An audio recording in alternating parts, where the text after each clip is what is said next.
मैं भारतीय जनता पार्टी को मिली अभूतपूर्व सफलता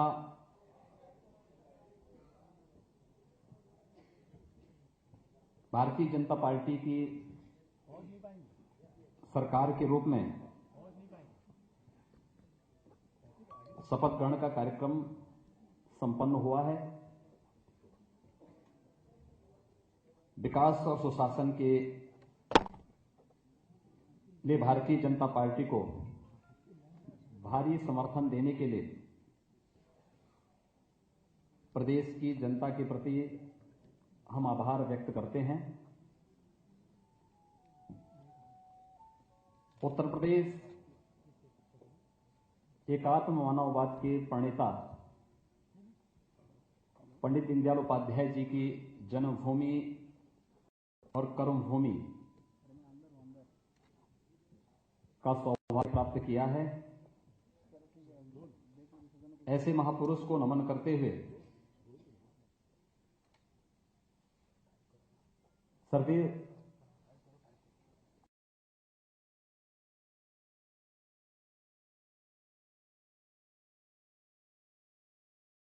हमारी सरकार पूरी तरह कृत संकल्पित है।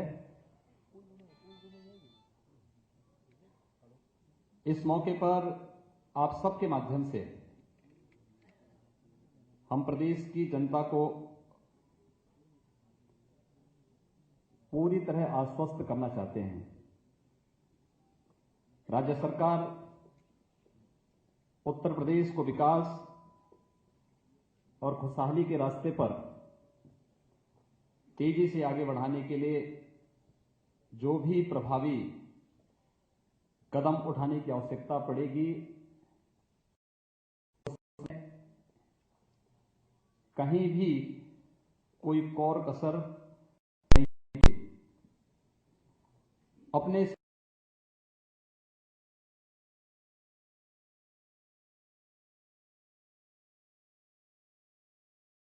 संकल्प पत्र 2017 के किए गए सभी वायदों को पूरा करने के लिए पूरी तरह कृत संकल्पित है। आदरणीय प्रधानमंत्री जी के कुशल नेतृत्व में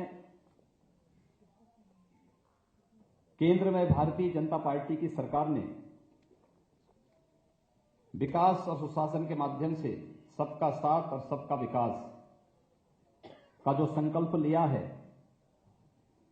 उसका पूरी तरह अनुसरण करते हुए प्रदेश सरकार राज्य की जनता की सेवा करेगी। आप सभी जानते हैं कि 15 वर्षों में उत्तर प्रदेश विकास की दौड़ में काफी पिछड़ गया है। इस अवधि में यहां सत्ता पर काफी सरकारों ने भ्रष्टाचार और परिवारवाद के साथ साथ कानून व्यवस्था की बदहाल स्थिति से यहां की जनता को भारी नुकसान पहुंचाया है। इसलिए हमारी सरकार आम जनता के कल्याण के लिए और उनके उत्थान के लिए अविलंब प्रभावी कार्रवाई शुरू करेगी। लोक कल्याण के प्रति समर्पित यह सरकार बगैर किसी भेदभाव के समाज के सभी वर्गों के लिए समान रूप से कार्य करेगी। इसके लिए शासन प्रशासन को संवेदनशील और जवाबदेह बनाया जाएगा। भोजन, आवास, सड़क, पेयजल, शौचालय जैसी बुनियादी आवश्यकताओं की पूर्ति के साथ साथ उत्तर प्रदेश की कानून व्यवस्था चाक चौबंद रखने के लिए सरकार निरंतर पूरी सजग तरीके से कार्य करेगी। प्रदेश में शिक्षा का उन्नयन, युवाओं के लिए रोजगार के अवसरों में वृद्धि, आम जनता को स्वास्थ्य और परिवहन की अच्छी सुविधा प्राप्त हो, भारतीय जनता पार्टी की यह सरकार इस दिशा में ठोस प्रयास करेगी।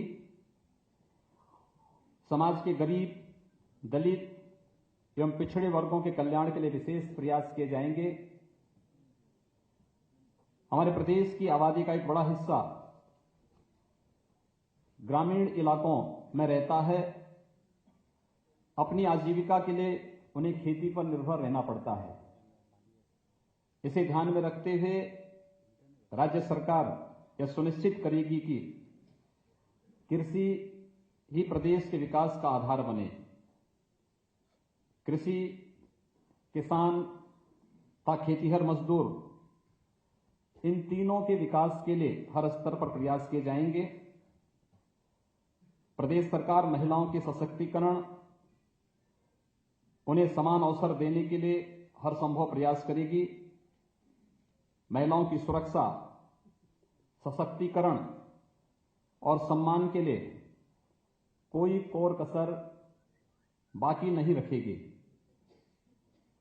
पूर्ववर्ती सरकारों के बदहाल शासन का खामियाजा प्रदेश की युवा पीढ़ी को भुगतना पड़ा है।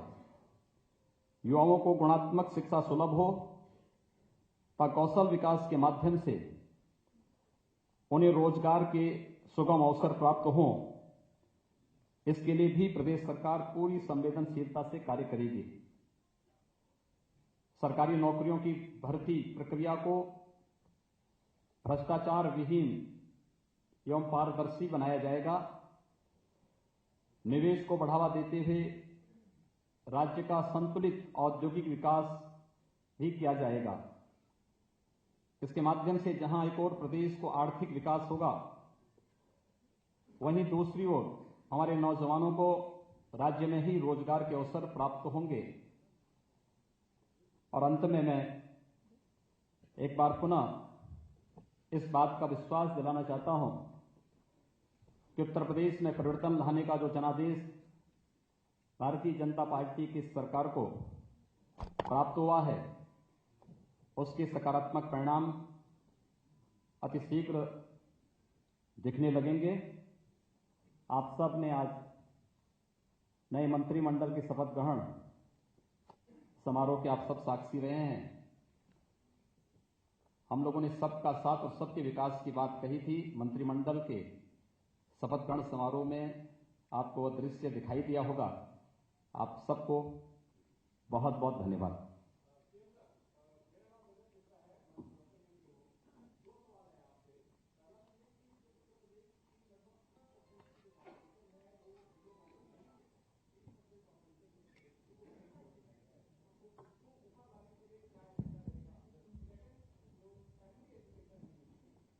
बहुत खराब है, तो इन दोनों चीजों को सुधारने के लिए क्या बीजेपी करने वाली है, यूपी सरकार करने वाली है?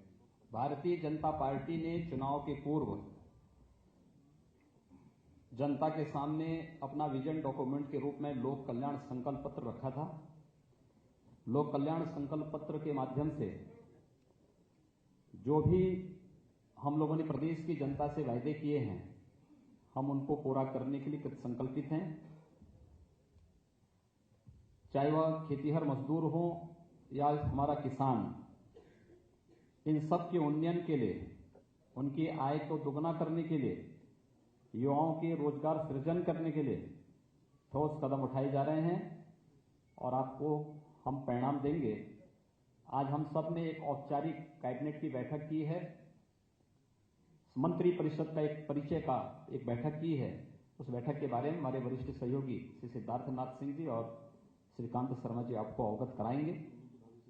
और नियमित ब्रीफिंग के लिए भी हमारे ये 2 सदस्य कैबिनेट की जो बैठकें अगले सप्ताह से प्रारंभ होंगी, तो उसकी नियमित ब्रीफिंग और सरकार के कार्यों के बारे में भी जो नियमित ब्रीफिंग के लिए हमने अपनी वरिष्ठ सहयोगी श्री सिद्धार्थनाथ सिंह जी को और श्री श्रीकांत शर्मा जी को अधिकृत किया है। मैं चाहूंगा अगर दोनों हमारे यहाँ मौजूद हों तो आए।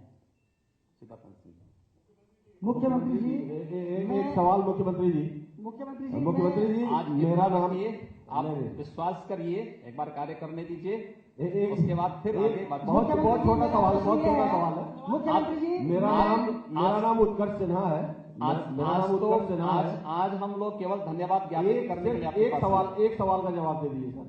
योगी जी, तो इस वक्त उत्तर प्रदेश में का सौभाग्य है कि पूर्वांचल से हमारे प्रधानमंत्री जी भी हैं और पूर्वांचल से ही आप भी आते हैं और पूर्वांचल इस प्रदेश का सबसे पिछड़ा इलाका भी माना गया है। तो क्या पूर्वांचल के लिए कोई रोड मैप आपने सोच रखा है? सरकार ने अपने लोक कल्याण संकल्प पत्र में पूर्वांचल विकास बोर्ड और बुंदेलखंड के पिछड़ेपन को दूर करने के लिए बुंदेलखंड विकास बोर्ड बनाने की बात कही है। हमने अपने लोक कल्याण संकल्प पत्र में जो बातें कही हैं हम उसे 100% क्रियान्वित करेंगे और इस बात के लिए आश्वस्त करने के लिए ही मैं आपके बीच यहाँ उपस्थित हूँ। मुख्यमंत्री जी, मेरा नाम दिनेश शर्मा है, स्वतंत्रवाद.com से। मुख्यमंत्री जी, कल आपकी एक परीक्षा होने वाली है सब। मुख्यमंत्री